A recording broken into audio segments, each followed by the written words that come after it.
So module 4. Module 4 നമ്മൾ forces ആണ് discuss ചെയ്യുന്നത്. ഫോഴ്സസ്. അപ്പോൾ നമുക്ക് ഡിഫറെന്റ് ടൈപ്സ് ഓഫ് ഫോഴ്സസ് ഉണ്ട്.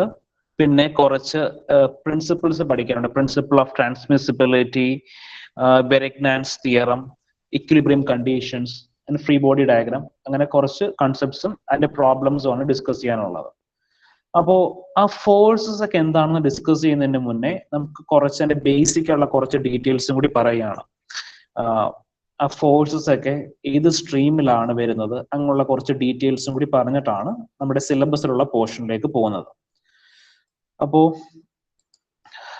നമ്മുടെ ഫോർത്ത് മോഡ്യൂളിലെ ടോപ്പിക്സ് അത് ഫോഴ്സസ് എന്നാണ് പറയുന്നത്. Different types of forces, principle of transmissibility ഒക്കെ. സോ ഈ ഒരു കാര്യങ്ങൾ നമ്മൾ എഞ്ചിനീയറിംഗ് മെക്കാനിക്സ് എന്ന് പറഞ്ഞൊരു ബ്രാഞ്ചിൽ നിന്നാണ് ഈ കാര്യങ്ങളൊക്കെ നമുക്ക് പഠിക്കാൻ വരുന്നത്. Engineering mechanics. അപ്പോൾ നമ്മൾ ബിടെക് സ്റ്റുഡൻസിനെ പഠിപ്പിക്കുമ്പോൾ എഞ്ചിനീയറിംഗ് മെക്കാനിക്സ് എന്ന് പറഞ്ഞ സബ്ജക്റ്റ് ആയിട്ടാണ് ഇനിയുള്ള പോർഷൻസ് പഠിപ്പിക്കുന്നത്. പക്ഷെ നിങ്ങൾ ആർക്കിടെക്ചർ സ്റ്റുഡൻസിന് തിയറി ഓഫ് സ്ട്രക്ചേഴ്സിനകത്ത് ഉള്ള കുറച്ച് പോർഷൻസ്, എഞ്ചിനീയറിംഗ് മെക്കാനിക്സ് എന്ന സബ്ജക്റ്റിന് കുറച്ച് പോർഷൻസ് നിങ്ങൾ തിയറി ഓഫ് സ്ട്രക്ചേഴ്സിൽ പഠിക്കുന്നത് മാത്രമേ ഉള്ളൂ. അപ്പോൾ നമുക്ക് 4th, 5th, 6th ഒക്കെ നമ്മൾ പറയുന്നത് എഞ്ചിനീയറിംഗ് മെക്കാനിക്സ് എന്ന സബ്ജക്റ്റിന്റെ കുറച്ച് ടോപ്പിക്കാണ്. അപ്പോൾ അതുകൊണ്ട് നമ്മൾ എഞ്ചിനീയറിംഗ് മെക്കാനിക്സ് എന്ന സബ്ജക്ട് എന്താണ് എന്നുള്ള കുറച്ച് ബ്രീഫ് ആയിട്ടുള്ള ഐഡിയയും കൂടി ഉണ്ടായിരിക്കും. അപ്പോൾ mechanics. So mechanics is A branch of science which deal with the behavior of a body with the state of rest or motion subjected to the action of forces. So it is a branch of science which deals with behavior of a body with the state of rest or motion subjected to the action of an external force. അപ്പോ നമുക്കൊരു ബോഡിയിൽ ഒരു external force apply ചെയ്താൽ എന്തൊക്കെ കാര്യങ്ങളാണ് ഉണ്ടാവുന്നത്? Rectangular ബോഡിയാണ്. നിങ്ങൾക്ക് ഫിഗർ കാണാൻ പറ്റുന്നുണ്ടോ? ഓക്കെ.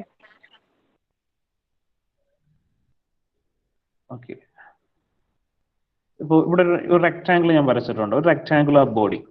ഈ റെക്ടാങ്കുലർ ബോഡിയിലേക്ക് ഞാനൊരു ഫോഴ്സ് എഫ് അപ്ലൈ ചെയ്യാണ്.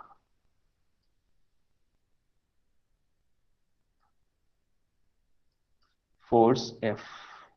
ഈ ബോഡി ഒരു സർഫസിൽ പ്ലേസ് ചെയ്തിരിക്കുകയാണ്. ഫോഴ്സ് എഫ് അപ്ലൈ ചെയ്തെങ്കിൽ പോട്ടെ, എ ഫോഴ്സ് ഓഫ് 100 കിലോഗ്രാം. എന്തൊക്കെ പോസിബിലിറ്റി ഈ ബോഡിക്കുള്ളത്?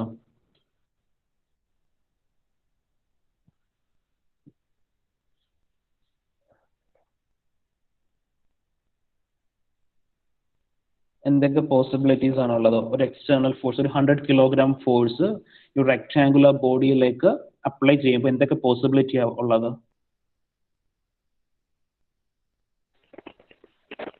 അത് മൂവ് ചെയ്യാം. അതെ, ഒന്നുകിൽ അത് മൂവ് ചെയ്യാം, അല്ലെങ്കിൽ ഷേപ്പ് ചേഞ്ച് ചെയ്യാം. അപ്പോ ഒന്നെങ്കിൽ അത് മൂവ് ചെയ്യാം, ഇല്ലെങ്കിൽ അതിന്റെ ഷേപ്പ് ചേഞ്ച് ചെയ്യാം, അല്ലെങ്കിൽ എന്തായിരിക്കും? It will not move, it will be at stationary. അപ്പോൾ ഒരു ബോഡിയിൽ ഒരു എക്സ്റ്റേണൽ ഫോഴ്സ് അപ്ലൈ ചെയ്യുമ്പോൾ അതിനകത്ത് വരുന്ന ചേഞ്ചസ് ഒക്കെയാണ് നമ്മൾ എഞ്ചിനീയറിംഗ് മെക്കാനിക്സ് എന്ന് പറഞ്ഞ ബ്രാഞ്ചിൽ പഠിക്കുന്നത്.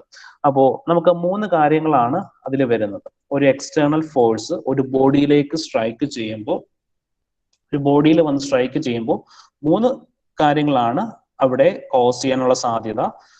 അപ്പോൾ അത് വെച്ച് നമുക്കതിനെ 3 ബ്രാഞ്ചസ് ഒക്കെ ആയിട്ട് ഡിവൈഡ് ചെയ്യുന്നുണ്ട്. അപ്പോൾ ഒരു എക്സ്റ്റേണൽ ഫോഴ്സ് ഒരു ബോഡിയിലേക്ക് വന്ന് സ്ട്രൈക്ക് ചെയ്യുമ്പോൾ എന്ത് ചെയ്യാം? ഒന്നുകിൽ ആ ബോഡിയുടെ ഷേപ്പ് ചേഞ്ച് ചെയ്യാം, ഡിഫോർമേഷൻ സംഭവിക്കാം, അല്ലെങ്കിൽ എന്ത് ചെയ്യാം? ആ ബോഡി മൂവ് ചെയ്യാം, അല്ലെങ്കിൽ എന്ത് ചെയ്യാം? The body remain at stationary. അപ്പോൾ ഈ ഒരു പോസിബിലിറ്റീസ് ആണ് ഒരു എക്സ്റ്റേണൽ ഫോഴ്സ് ഒരു ബോഡിയിൽ സ്ട്രൈക്ക് ചെയ്താൽ ഉണ്ടാവുന്നത്. ഇനി നമ്മുടെ ഡിസ്കഷൻ, അപ്പൊ നമുക്ക് പഠിക്കാനുള്ളതെല്ലാം റിജിഡ് ബോഡീസിനെ പറ്റിയിട്ടാണ്. റിജിഡ് ബോഡീസ് എന്ന് പറയുമ്പോൾ ഒരു എക്സ്റ്റേണൽ ഫോഴ്സ് ഒരു ബോഡിയിൽ ഒന്ന് സ്ട്രൈക്ക് ചെയ്താൽ ബോഡിക്ക് ചേഞ്ചസ് ഒന്നും ഉണ്ടാകില്ല. ബോഡിയുടെ ഡയമെൻഷനകത്ത് ചേഞ്ചസ് ഒന്നും ഉണ്ടാകില്ല. അപ്പോൾ അങ്ങനെയുള്ള കാര്യങ്ങളാണ് നമ്മൾ ഇവിടെ ഡിസ്കസ് ചെയ്യാൻ പോകുന്നത്. Mechanics of rigid bodies. അപ്പോൾ എക്സ്റ്റേണൽ ഫോഴ്സ് ഒരു ബോഡിയിൽ വന്ന് സ്ട്രൈക്ക് ചെയ്താൽ ആ ബോഡിക്കകത്ത് ചേഞ്ചസ്, അതായത് അതിന്റെ ഡയമെൻഷൻ റെക്ടാംഗിൾ ഷേപ്പിനകത്ത് ചേഞ്ചസ് ഒന്നും ഉണ്ടാകില്ല. അപ്പോൾ അങ്ങനെയുള്ള ബോഡീസ് ആണ് നമ്മളിവിടെ ഡിസ്കസ് ചെയ്യാൻ പോകുന്നത്. അപ്പോൾ മെക്കാനിക്സ് ഓഫ് റിജിഡ് ബോഡീസ്. പക്ഷെ നമുക്ക് 100% ഒരു ബോഡി റിജിഡ് ആയിരിക്കണമെന്നില്ല. പക്ഷേ നമ്മൾ ഫസ്റ്റ് ഇയറിൽ പഠിക്കുന്നത് റിജിഡ് ബോഡീസ് എന്നുള്ള അസംഷനിലാണ് നമ്മൾ കാര്യങ്ങൾ ഡിസ്കസ് ചെയ്യുന്നത്. ഇനി റിജിഡ് ബോഡീസിലുള്ള സ്റ്റഡീസിൽ നമ്മൾ കുറച്ച് ക്ലാസിഫിക്കേഷൻസ് പഠിക്കുന്നുണ്ട്. റിജിഡ് ബോഡീസ് ആണ്. ആ റിജിഡ് ബോഡീസിനെ നമ്മൾ കുറച്ച് ക്ലാസിഫിക്കേഷൻസ് നടത്തുന്നുണ്ട്. അപ്പോൾ റിജിഡ് ബോഡീസിനെ നമ്മൾ രണ്ടായിട്ട് ക്ലാസിഫൈ ചെയ്യുന്നു. മെക്കാനിക്സ് ഓഫ് റിജിഡ് ബോഡീസിനെ സ്റ്റാറ്റിക്സ് എന്നും ഡൈനാമിക്സ് എന്നും രണ്ടായിട്ട് ക്ലാസിഫൈ ചെയ്യുന്നു. Mechanics of rigid bodies are classified into statics and dynamics. ഇനി സ്റ്റാറ്റിക്സ് എന്ന് പറഞ്ഞാൽ study of body at rest. അപ്പോൾ നമ്മൾ എക്സ്റ്റേണൽ ഫോഴ്സ് ഒരു ബോഡിയിലേക്ക് കൊടുത്തു, പക്ഷേ ബോഡി എന്താണ്, ഇറ്റ് റിമൈൻസ് സ്റ്റേഷനറി. അപ്പോൾ അങ്ങനെയുള്ളതിനെയാണ് നമ്മൾ സ്റ്റാറ്റിക്സിൽ ഡിസ്കസ് ചെയ്യുന്നത്, സ്റ്റാറ്റിക്സ് എന്ന് പറഞ്ഞ് പഠിക്കുന്നത്. ഇനി ഡൈനാമിക്സ് എന്ന് പറഞ്ഞാൽ ഇപ്പൊ നേരത്തെ കാണിച്ച ഫിഗറിൽ എന്താണ്, ഒരു എക്സ്റ്റേണൽ ഫോഴ്സ് ഒരു ബോഡിയിലേക്ക് അപ്ലൈ ചെയ്തു, അപ്പോൾ ബോഡി മൂവ് ചെയ്യാണ്. അപ്പൊ മൂവിങ് ബോഡീസിന്റെ സ്റ്റഡിയാണ് ഡൈനാമിക്സിൽ പഠിക്കുന്നത്. ഒരു എക്സ്റ്റേണൽ ഫോഴ്സ് ഒരു ബോഡിയിൽ അപ്ലൈ ചെയ്താൽ ബോഡി സ്റ്റേഷനറി ആയിട്ട് ഇരിക്കുകയാണ്, അതാണ് സ്റ്റാറ്റിക്സിൽ ഡിസ്കസ് ചെയ്യുന്നത്. ഇനി ഡൈനാമിക്സിനെ വീണ്ടും രണ്ടായിട്ട് ക്ലാസിഫൈ ചെയ്യുന്നു, കൈനറ്റിക്സ് ആൻഡ് കൈനമാറ്റിക്സ്. ഇനി ഇതിനകത്ത് കൈനമാറ്റിക്സിനകത്ത് നമ്മൾ study of body in motion, നമ്മളൊരു മൂവിങ് ബോഡിയെ പറ്റി സ്റ്റഡി ചെയ്യാണ്. അപ്പോൾ ആ സ്റ്റഡിയിൽ എന്ത് ഫോഴ്സ് കൊണ്ടാണ് ആ ബോഡി മൂവ് ചെയ്യുന്നത്, ആ ഫോഴ്സിനെ പറ്റി നമ്മൾ സ്റ്റഡി ചെയ്യും, അതാണ് kinematics. Study of body in motion, കൈനമാറ്റിക്സിനകത്ത് ഒരു മൂവിങ് ബോഡിയെ പറ്റിയാണ് സ്റ്റഡി ചെയ്യുന്നത്, പക്ഷെ എന്ത് ഫോഴ്സ് കൊണ്ടാണ് ആ ബോഡി മൂവ് ചെയ്യുന്നത് അതിനെപ്പറ്റി നമ്മൾ പഠിക്കില്ല. ഒരു മൂവിങ് ബോഡിയുടെ സ്റ്റഡി നമ്മൾ ചെയ്യുന്നു without considering the force that causes the body to move. അപ്പോ study of body in motion without considering the forces that cause motion. അപ്പോൾ കൈനമാറ്റിക്സിൽ ഒരു മൂവിങ് ബോഡിയെ പറ്റിയാണ് സ്റ്റഡി ചെയ്യുന്നത്, but we are not studying about the force that causes the motion. കൈനറ്റിക്സിൽ എന്താണ്, study of body in motion by considering the forces that causes motion. അപ്പോ നമുക്ക് ഫോർത്ത് മോഡ്യൂൾ സൗണ്ട് ക്ലിയർ ആവുന്നില്ല. ഹലോ,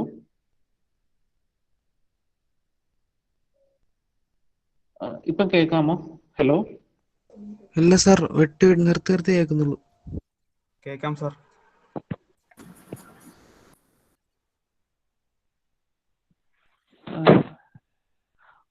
ഒന്ന് പറയാമോ? ഞാൻ സംസാരിക്കുന്നത് കേൾക്കാൻ പറ്റുന്നുണ്ടോ എല്ലാവർക്കും? സർ ക്ലിയർ ആണ്. ക്ലിയർ ആണ് സാർ. ക്ലിയർ ആണ്. ഓക്കെ. അപ്പോൾ ഞാൻ പറഞ്ഞ കാര്യങ്ങൾ ഞാൻ ഒന്നുകൂടി പറയാം.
So listen, ഇപ്പൊ നിങ്ങൾക്ക് സ്ലൈഡ് കാണാമെന്ന് വിചാരിക്കുന്നു.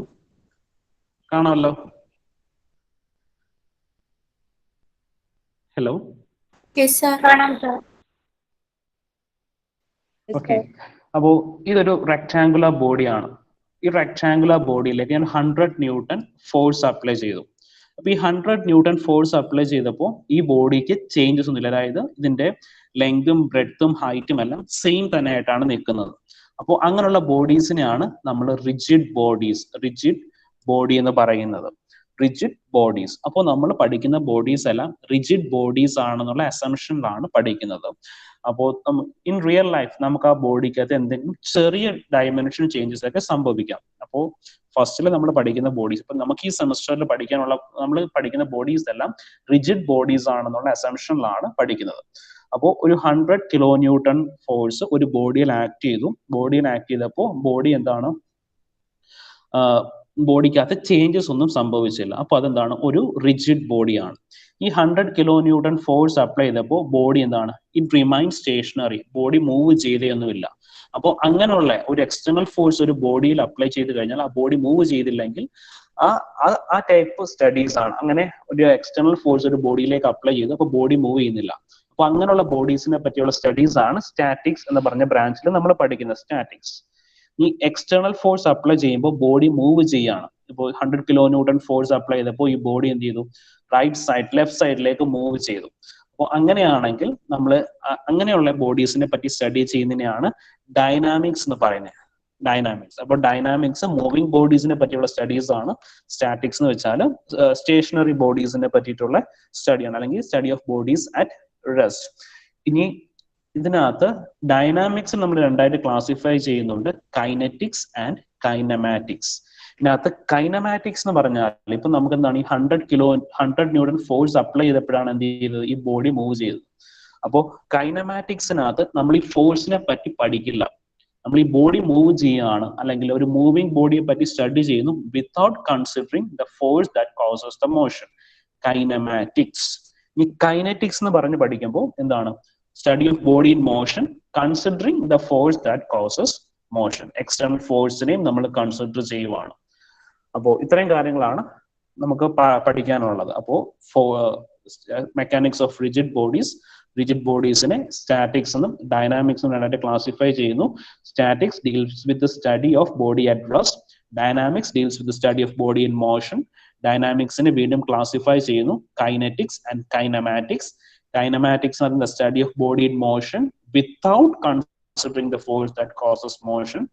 Kinetics deals the study of body in motion considering the forces that causes motion. So ഇത്രയും കാര്യങ്ങൾ ക്ലിയർ ആണോ?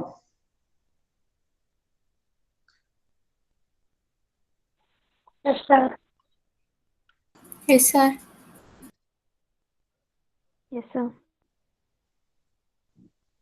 സോ ഇനി നമുക്ക് കുറച്ച് പ്രിൻസിപ്പിൾസ് പഠിക്കാനുണ്ട്. Principles of mechanics. അത് നമുക്ക് തിയറി ആയിട്ട് ചോദിക്കാറുള്ളതാണ്.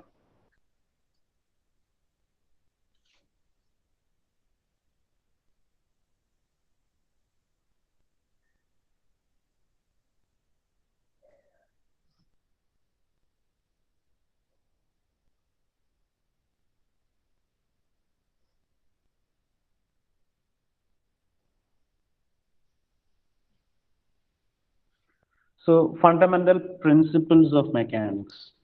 Fundamental principles of mechanics നകത്ത് ഫസ്റ്റ് പറയുന്നതാണ് parallelogram law of forces. Parallelogram law of forces. അപ്പോൾ പാരലോഗ്രാം ലോ ഓഫ് ഫോഴ്സ് എന്താണെന്ന് ഞാൻ പറയാം.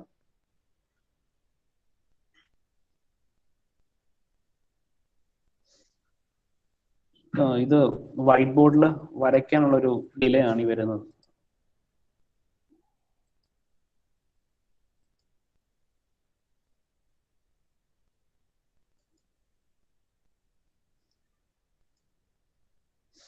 So parallelogram law of forces.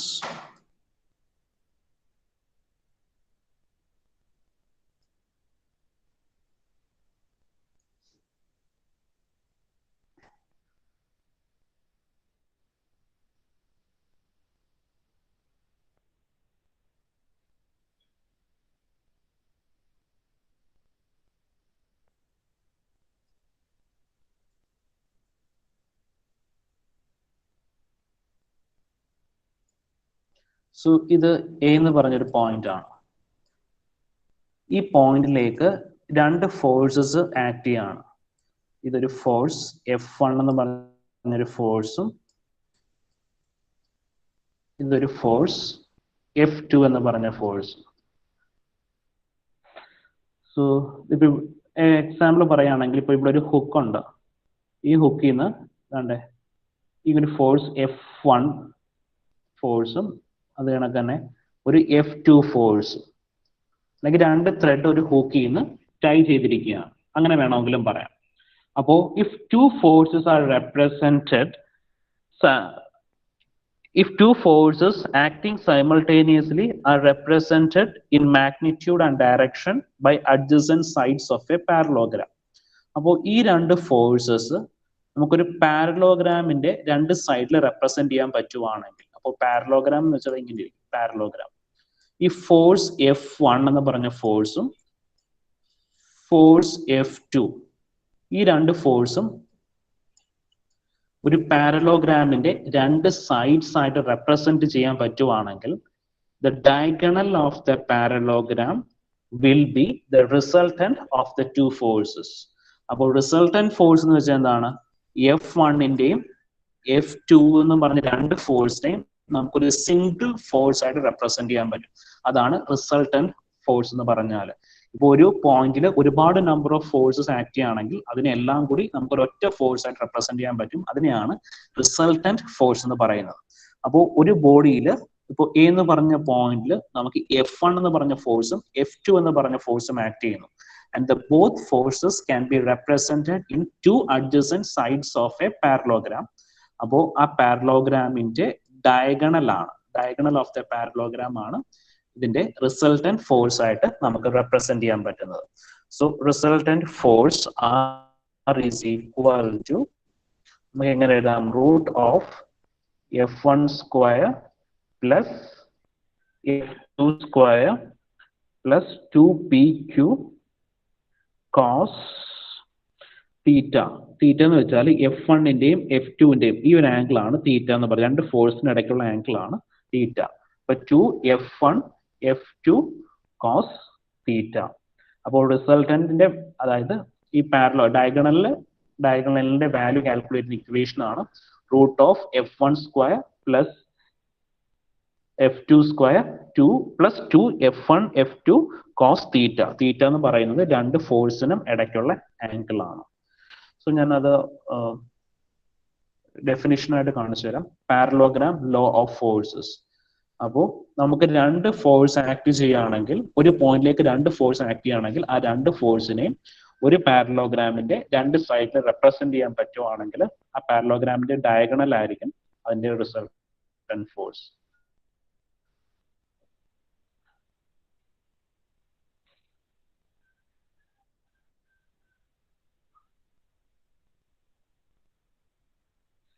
നിങ്ങൾക്ക് കാണാമായിരിക്കും ഫോഴ്സസ് PQ. ഇവിടെ നമുക്ക് രണ്ട് ഫോഴ്സ് PM Q എന്ന് പറഞ്ഞ രണ്ട് ഫോഴ്സ് ആണ് O എന്ന് പറഞ്ഞ പോയിന്റിലേക്ക് ആക്ട് ചെയ്യുന്നത്. Force P and force Q acting at point O. അത് രണ്ടും ഒരു പാരലോഗ്രാമിന്റെ രണ്ട് സൈഡിലേക്ക് റെപ്രസെന്റ് ചെയ്തു. ആൻഡ് R എന്ന് പറയുന്നതാണ് അതിന്റെ diagonal. So R is equal to root of P square plus Q square plus 2pq cos theta. Theta എന്ന് വെച്ചാൽ P ഫോഴ്സും Q ഫോഴ്സിനും ഇടയ്ക്കുള്ള ആംഗിൾ ആണ്. ഇനി നമുക്ക് ആൽഫ എന്ന് പറഞ്ഞ വാല്യൂ കാൽക്കുലേറ്റ് ചെയ്യാം. ആൽഫ എന്ന് പറയുന്നത് റിസൾട്ടന്റ് ഹൊറിസോണ്ടലുമായിട്ട് മേക്ക് ചെയ്യുന്ന angle. Alpha is equal to Q sine theta divided by P plus Q cos theta. Q എന്ന് പറഞ്ഞാൽ വെർട്ടിക്കൽ ആയിട്ടുള്ള ഡയഗണൽസ് ആണ്. അപ്പൊ Q sine divided P plus Q cos theta. Q sine theta divided by P plus Q cos theta. നിങ്ങൾക്ക് പറഞ്ഞത് മനസ്സിലായോ? Parallelogram law of forces.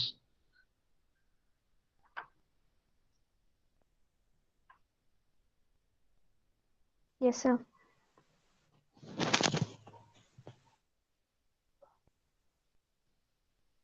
എല്ലാവർക്കും clear ആണോ?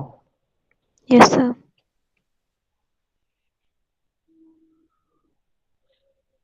ഓക്കെ. നിങ്ങൾ ആരെയും മുഖത്തോട് കാണാൻ പറ്റാത്തതുകൊണ്ടാണ് രണ്ടുമൂന്നോട്ട് എക്സ്പ്ലെയിൻ ചെയ്യുന്നത്.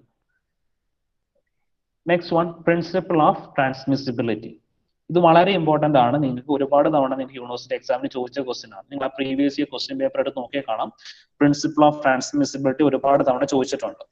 അപ്പോൾ പ്രിൻസിപ്പിൾ ഓഫ് ട്രാൻസ്മിസിബിലിറ്റി,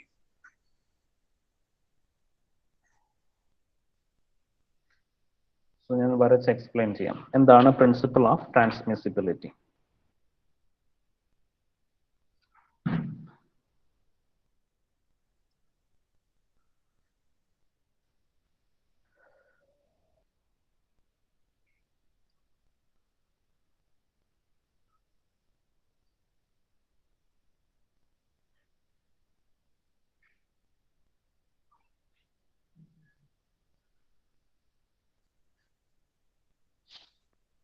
സോ ഒരു റെക്ടാങ്കുലർ ബോഡി, ഈ റെക്ടാങ്കുലർ ബോഡിയിൽ ഫോഴ്സ് F1 അപ്ലൈ ചെയ്തിട്ടുണ്ട്.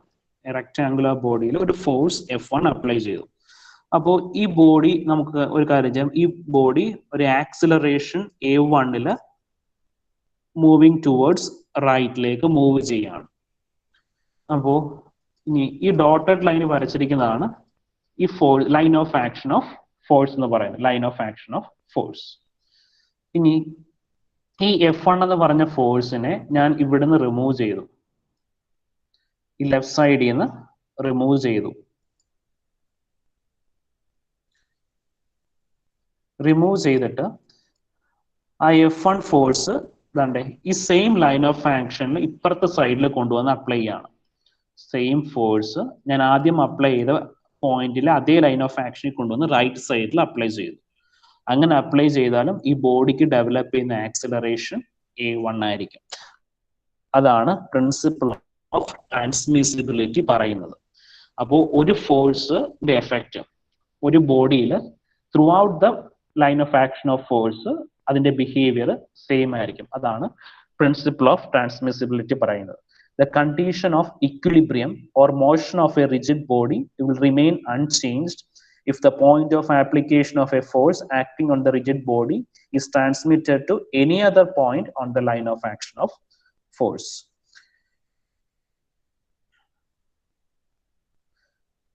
അപ്പോൾ ഈ കാണിച്ചിരിക്കുന്ന ഫിഗറിൽ ഞാൻ എന്താ പറഞ്ഞേ, F1 എന്ന് പറഞ്ഞ ഫോഴ്സ് ലെഫ്റ്റ് സൈഡിൽ ആക്ട് ചെയ്തപ്പോൾ A1 ആക്സിലറേഷൻ കൊടുത്തു. അപ്പോൾ അത് ആ ലൈൻ ഓഫ് ആക്ഷനിൽ റൈറ്റ് പോർഷനിലാണ് ആക്ട് ചെയ്യുന്നതെങ്കിലും സെയിം ആക്സിലറേഷൻ A1 ആയിരിക്കും പ്രൊഡ്യൂസ് ചെയ്യുന്നത്. സോ അതിൻ്റെ ഒരു എക്സാമ്പിൾ ആണ് ഈ കൊടുത്തിരിക്കുന്നത്. ക്ലിയർ ആണോ പ്രിൻസിപ്പിൾ ഓഫ് ട്രാൻസ്മിസിബിലിറ്റി? സാർ ഒന്നും കൂടെ പറയാൻ പറ്റുമോ? പറയാലോ. പ്രിൻസിപ്പിൾ ഓഫ് ട്രാൻസ്മിസിബിലിറ്റി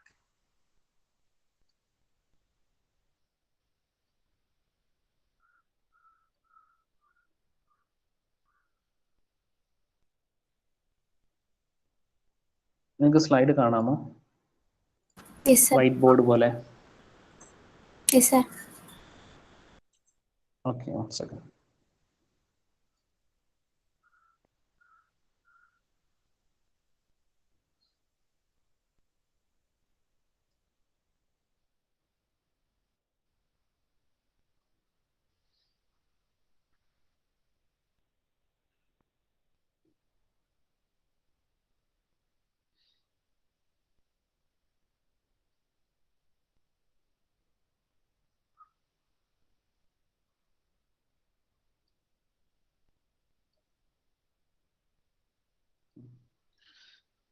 ഇപ്പോ ഈ ഒരു ബോഡി കണ്ടില്ലേ, ഇതിൽ ഞാൻ 100 ന്യൂട്ടൺ ഫോഴ്സ് അപ്ലൈ ചെയ്തു. എങ്ങനെ അപ്ലൈ ചെയ്തിരിക്കുന്നത്? ഈ റൈറ്റ് പോർഷൻ, ഇത് ഈ ബോഡിയുടെ റൈറ്റ് സൈഡ് ആണല്ലോ, റൈറ്റ് സൈഡിൽ 100 ന്യൂട്ടൺ ഫോഴ്സ് അപ്ലൈ ചെയ്തു. അപ്പോൾ ഈ ബോഡി ഒരു ആക്സിലറേഷൻ 2 മീറ്റർ പെർ സെക്കൻഡ് എന്നൊരു ആക്സിലറേഷനിൽ ഈ ബോഡി റൈറ്റ് സൈഡിലേക്ക് മൂവ് ചെയ്യാണ്. ഓക്കെ, അത്രയും ക്ലിയർ ആണോ? Okay sir. ഓക്കെ, ഇനി ഞാൻ ഈ ബ്ലൂ ലൈനിൽ വരച്ചിരിക്കുന്നത് ഇതിന്റെ ലൈൻ ഓഫ് ആക്ഷൻ ആണ്. 100 ന്യൂട്ടന്റെ line of action of force ആണ് വരച്ചിരിക്കുന്നത്. ഇനി ഞാൻ ഈ സെയിം 100 കിലോ ന്യൂട്ടൺ, 100 ന്യൂട്ടൺ ഈ പോർഷൻ ഞാൻ ആദ്യം ആക്ട് ചെയ്ത പോർഷനിൽ നിന്ന് മാറ്റിയിട്ട് ഇതേ ലൈൻ ഓഫ് ആക്ഷനിൽ ബാക്ക് സൈഡ് കൊണ്ടുപോകുകയാണ്. 100 ന്യൂട്ടൺ സെയിം ഫോഴ്സ് അപ്ലൈ ചെയ്ത് അതേ ലൈൻ ഓഫ് ആക്ഷൻ, ഇതായിരുന്നു ആ ലൈൻ ഓഫ് ആക്ഷൻ എന്ന് പറയുന്നത്. 100 കൊണ്ടുവന്ന് കൊടുത്തു. അങ്ങനെ കൊടുത്തു കഴിഞ്ഞാൽ ബോഡി ഫസ്റ്റിലെ എങ്ങനെയാണോ മൂവ് ചെയ്തത് ആ സെയിം ആക്സിലറേഷനിൽ തന്നെ ആയിരിക്കും എപ്പോഴും മൂവ് ചെയ്യുന്നത്. അപ്പൊ അതാണ് പ്രിൻസിപ്പിൾ ഓഫ് ട്രാൻസ്മിസിബിലിറ്റി പറയുന്നത്. അപ്പോൾ ഒരു ബോഡിയിൽ ലൈൻ ഓഫ് ആക്ഷൻ ഒരു ലൈൻ ഓഫ് ആക്ഷനിൽ ഏത് പോയിന്റിലാണ് ഫോഴ്സ് അപ്ലൈ ചെയ്താലും ബോഡിക്ക് ഉണ്ടാകുന്ന എഫക്റ്റ് സെയിം ആയിരിക്കും. അപ്പോൾ ഈ ബ്ലൂ ലൈനിൽ വരച്ചിരിക്കുന്നതാണ് അതിന്റെ ലൈൻ ഓഫ് ആക്ഷൻ. ഇതിനകത്ത് എവിടെയാണ് ഏതൊരു പോയിന്റിൽ കൊണ്ടുവന്ന് 100 ന്യൂട്ടൺ കൊടുത്താലും ബോഡിക്ക് ഉണ്ടാകുന്ന ആക്സിലറേഷൻ 2 മീറ്റർ പെർ സെക്കൻഡ് ആയിരിക്കും. ക്ലിയർ ആണോ? ക്ലിയർ ആണ് സർ. എല്ലാവർക്കും ക്ലിയർ ആണോ? പ്രിൻസിപ്പിൾ ഓഫ് ട്രാൻസ്മിസിബിലിറ്റി വളരെ ഇമ്പോർട്ടന്റ് ആണ്. Principle of transmissibility. ആർക്കെങ്കിലും ഡൗട്ട് ഉണ്ടെങ്കിൽ ചോദിക്കാം.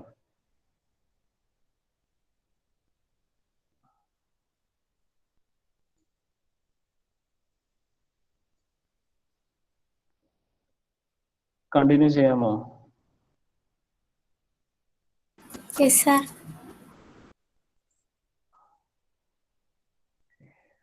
സോ ഇനി നമ്മൾ പഠിക്കുന്ന ഫണ്ടമെന്റൽ പ്രിൻസിപ്പിൾസ് നേരത്തെ പഠിച്ചിട്ടുള്ള കാര്യങ്ങളാണ്. Newton's first law of motion, Newton's second law of motion, Newton's third law of motion,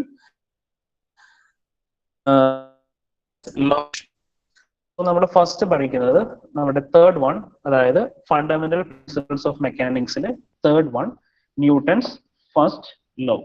എന്തായിരുന്നു Newton's first law?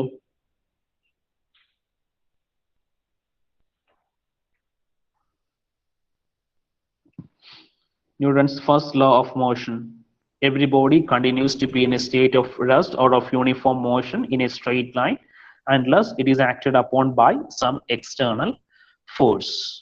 So next one, Newton's second law.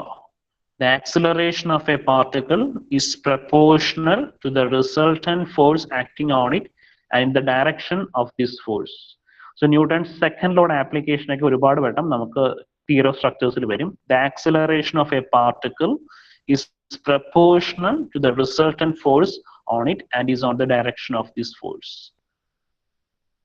Next, Newton's third law of motion. To every action there is an equal and opposite reaction. Newton's law of gravitation. Newton's law of gravitation എന്താ പറയുന്നത്? Two particles are attracted towards each other along the line connecting them with a force whose magnitude is proportional to the product of masses and inversely proportional to the square of the distance between them. Force is directly proportional to the product of their masses and inversely proportional to the square of the distance between them. അപ്പോൾ proportionality മാറ്റാനായിട്ടാണ് നമ്മൾ എന്ത് ചെയ്തത്? Capital G കൊടുത്തിരിക്കുന്നത്. F is equal to G m1 m2 divided by r square, where G is universal constant called constant of gravitation. അപ്പോൾ ഇത്രയും കാര്യങ്ങൾ നിങ്ങൾ നേരത്തെ പഠിച്ചിട്ടുള്ളതാണ്. Newton's first law, Newton's second law, Newton's third law, Newton's law of gravitation. ഇനി ഈ seventh one, triangle law of forces. അപ്പോൾ നമ്മൾ നേരത്തെ പഠിച്ച പാരലോഗ്രാം ലോയ്ക്ക് സിമിലർ ആണ് ട്രയാങ്കിൾ ലോ ഓഫ് ഫോഴ്സസ്. എന്ന് വെച്ചാൽ ഇതാണ്ടേ, ഒരു ബോഡിയിൽ രണ്ട് ഫോഴ്സ് ആക്ട് ചെയ്യാണ്, പി എന്ന് പറഞ്ഞ ഫോഴ്സും ക്യൂ എന്ന് പറഞ്ഞ ഫോഴ്സും. P force and Q force. നമുക്ക് ഇതാണ്ടേ ഒരു പോയിന്റിൽ പി എന്ന് പറഞ്ഞ ഫോഴ്സും ക്യൂ എന്ന് പറഞ്ഞ ഫോഴ്സും ആക്ട് ചെയ്യാണ്. The force are acting at an angle theta. അപ്പോൾ ഈ പി ഫോഴ്സും ക്യൂ ഫോഴ്സും ഒരു ട്രയാങ്കിളിന്റെ രണ്ട് സൈഡിൽ റെപ്രസെന്റ് ചെയ്യാൻ പറ്റുവാണെങ്കിൽ എന്താണ് അതിന്റെ തേർഡ് സൈഡ് ആണ് അതിന്റെ റിസൾട്ടന്റ് ആയിട്ട് നമുക്ക് റെപ്രസെന്റ് ചെയ്യാൻ പറ്റുന്നത്. If two forces acting at a point are represented by two sides of a triangle taken in order, the resultant force is represented by third side in opposite order. അപ്പോൾ ട്രയാങ്കിളിന്റെ രണ്ട് side ആയിട്ട് നമുക്ക് രണ്ട് ഫോഴ്സിനെ represent ചെയ്യാൻ പറ്റുമെങ്കിൽ ആ രണ്ട് ഫോഴ്സിന്റെ റിസൾട്ടന്റ് ഫോഴ്സ് ആയിരിക്കും തേർഡ് സൈഡ്, ട്രയാങ്കിൾ തേർഡ് സൈഡിൽ റെപ്രസെന്റ് ചെയ്യാൻ പറ്റും.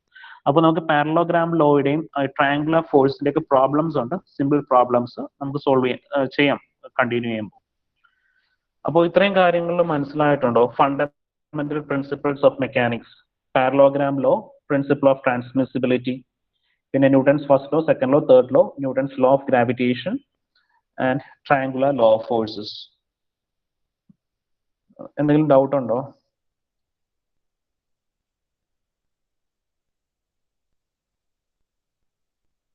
No, sir. ക്ലിയർ ആണോ എല്ലാവർക്കും? ഓക്കെ. സോ നെക്സ്റ്റ് ഞാൻ പറഞ്ഞത് റിജിഡ് ബോഡി. എന്തായിരുന്നു റിജിഡ് ബോഡി എന്ന് വെച്ചാൽ ഒരു എക്സ്റ്റേണൽ ഫോഴ്സ് ഒരു ബോഡിയിലേക്ക് ആക്ട് ചെയ്ത് കഴിഞ്ഞാൽ ആ ബോഡിയിൽ ചേഞ്ചസ് ഒന്നും ഉണ്ടാകത്തില്ല. അതിന്റെ ഒറിജിനൽ ഡയമെൻഷൻ അതേ കണക്ക് തന്നെ ഇരിക്കും. അതിനെയാണ് റിജിഡ് ബോഡി എന്ന് പറയുന്നത്. Rigid body, body which does not deform when subjected to external forces. Rigid body, body which does not deform when subjected to external forces. So next, വളരെ ഇമ്പോർട്ടൻ്റ് ആയിട്ടുള്ള topic ആണ് സിസ്റ്റം ഓഫ് ഫോഴ്സസ്. അപ്പോൾ force എന്താണെന്ന് നമുക്കറിയാം. It is an agent which changes or tends to change the state of rest or of uniform motion of a body upon which it acts. അപ്പോൾ ഒരു external force ആണ്, ഒരു external agent ആണ് force എന്ന് വെച്ചാൽ it can change the dimension of a body, it can cause motion in a body, or it can change the velocity or acceleration of a body. അപ്പോൾ it's an agent which changes or tends to change the state of rest or uniform motion of a body upon which it act. അപ്പോൾ ഫോഴ്സിന്റെ unit നമ്മൾ പറയുന്നത് ന്യൂട്ടൺസിലാണ്. Newton, ഫോഴ്സിന്റെ unit ന്യൂട്ടൺസിലാണ് represent ചെയ്യുന്നത്. അപ്പോൾ ഹയർ യൂണിറ്റ്സ് ആണ് kilo newton, mega newton, giga newton. Mega newton, kilo newton, giga newton. ഈ യൂണിറ്റ് കൺവേർഷൻസ് പഠിച്ചു വെച്ചിരിക്കണം, നമുക്ക് പ്രോബ്ലം ചെയ്യാനായിട്ട് ആവശ്യമുണ്ടാവും. ഒരു കിലോ ന്യൂട്ടൺ എന്ന് വെച്ചാൽ 10⁻³ ന്യൂട്ടൺ. ഒരു മെഗാ ന്യൂട്ടൺ എന്ന് വെച്ചാൽ 10⁻⁶ newton. And 1 giga newton is equal to 10⁻⁹ newtons. Kilo newton 10⁻³ newton, mega newton 10⁻⁶ newton, giga newton 10⁻⁹ newtons. ഇനി ഒരു മെഗാ ന്യൂട്ടൺ എന്ന് വെച്ചാൽ 10⁻³ കിലോ ന്യൂട്ടൺ ആയിരിക്കും. ഒരു ജിഗാ ന്യൂട്ടൺ എന്ന് വെച്ചാൽ 10⁻³ mega newton and 10⁻⁶ kilo newton. So next, system of forces.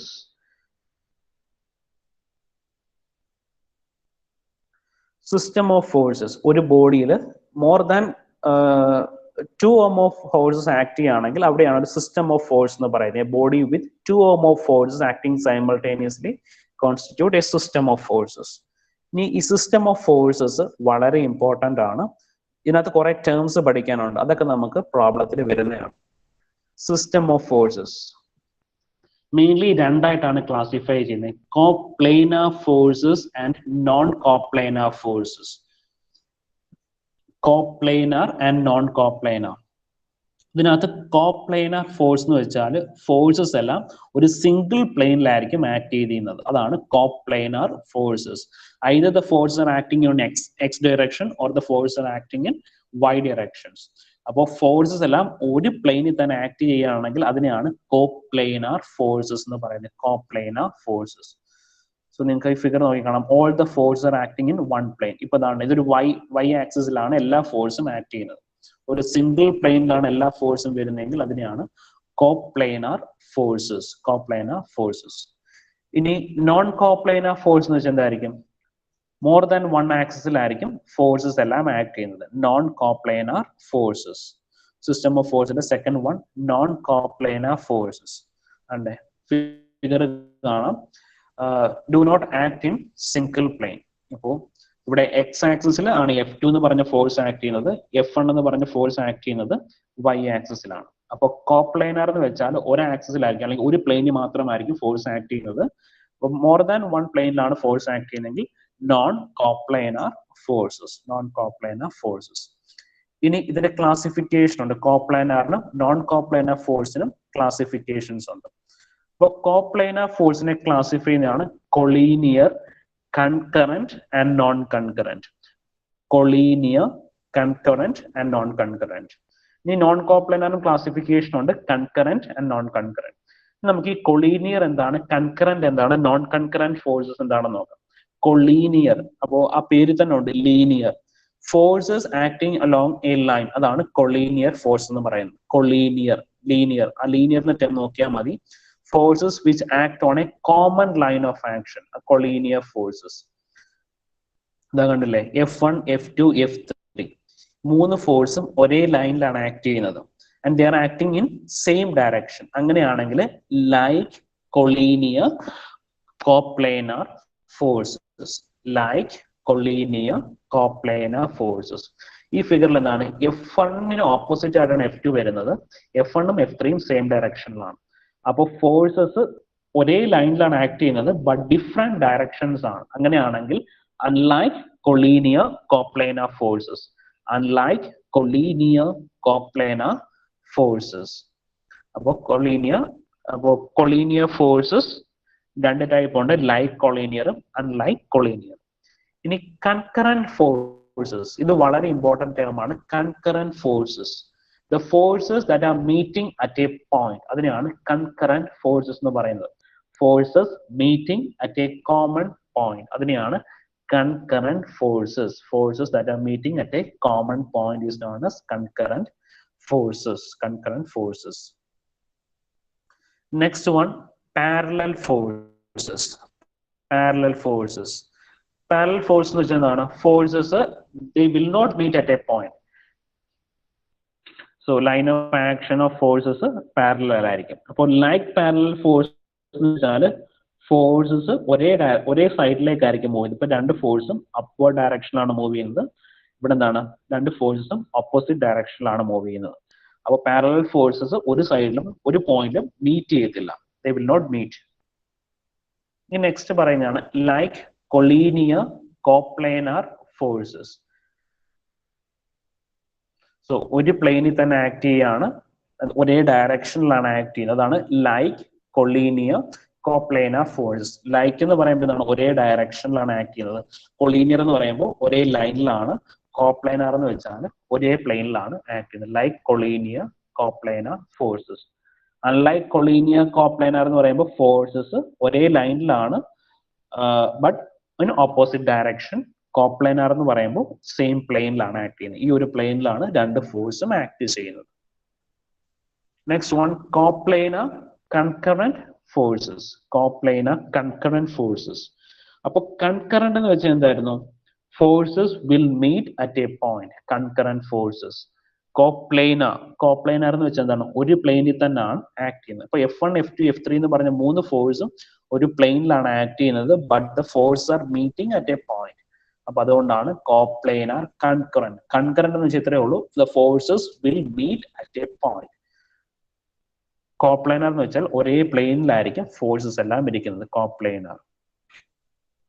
ഇനി coplanar non concurrent forces. Coplanar non concurrent forces. അപ്പോൾ കൺകറന്റ് ഫോഴ്സ് എന്ന് വെച്ചാൽ എന്താണ്? Forces will meet at a point.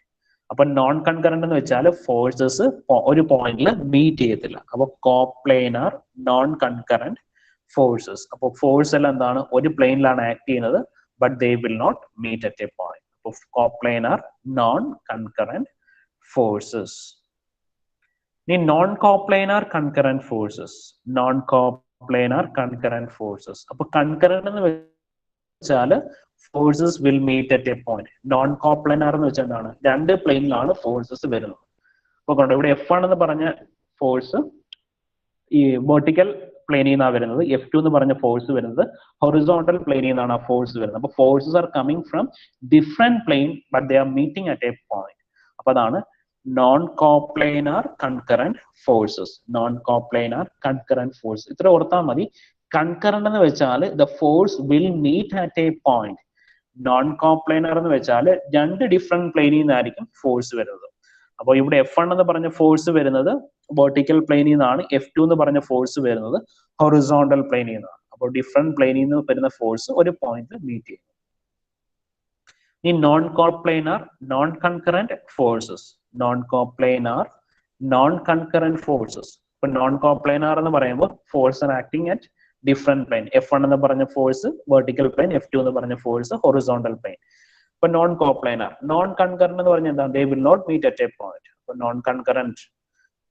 അപ്പോ F1 എന്ന് പറഞ്ഞ ഫോഴ്സ് മുകളിലേക്ക് അങ്ങ് പോവാണ്, F2 എന്ന് പറഞ്ഞ ഫോഴ്സ് ഹൊറിസോണ്ടലി അങ്ങനെ മൂവ് ചെയ്യാണ്. They will not meet at a point. അതാണ് non coplanar non concurrent forces. ഇത് വളരെ ഇമ്പോർട്ടന്റ് ആണ്. ഈ ടേംസ് ഒക്കെ നമ്മൾ എക്സാമിന് പ്രോബ്ലംസിനകത്ത് വരും. അപ്പോൾ ആ ടേംസ് വെച്ച് നമ്മൾ ഐഡന്റിഫൈ ചെയ്യണം ഫോഴ്സസ് എങ്ങനെയാണ് ഒരു ബോഡിയിൽ ആക്ട് ചെയ്യുന്നതെന്ന്.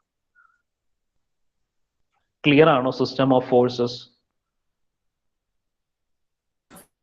Yes sir. ആർക്കെങ്കിലും ഡൗട്ട് ഉണ്ടോ? ഉണ്ടെങ്കിൽ ചോദിക്കണം. ഇത് വളരെ ഇമ്പോർട്ടന്റ് ആണ്. നമ്മൾ ഇന്ന് പ്രോബ്ലംസ് ചെയ്തിട്ടില്ല, പക്ഷെ പ്രോബ്ലംസ് ചെയ്യുമ്പോൾ ഈ ടേംസ് മാത്രമേ നമ്മൾ പറയത്തുള്ളൂ, എങ്ങനെയൊക്കെയാണ് അത് ആക്ട് ചെയ്യുന്നതെന്നും പറയത്തില്ല. എല്ലാവർക്കും ഓക്കെ ആണോ? ആർക്കെങ്കിലും എന്തെങ്കിലും ഡൗട്ട്സ് ഉണ്ടെങ്കിൽ ചോദിക്കാം.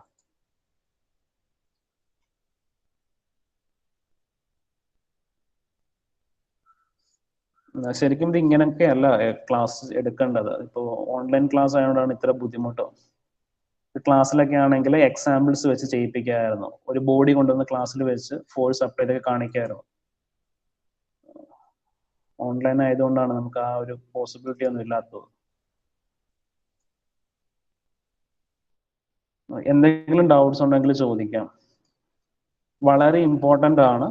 നിങ്ങൾ ഡെയിലി ഈ കാര്യങ്ങൾ പഠിച്ചു പോയാലേ നമുക്ക് ഇതിന്റെ പ്രോബ്ലംസ് ഒക്കെ എളുപ്പമായിട്ട് തോന്നുള്ളൂ.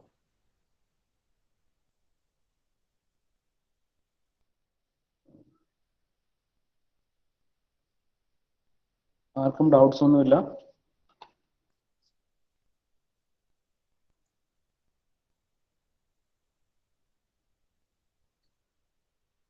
Okay.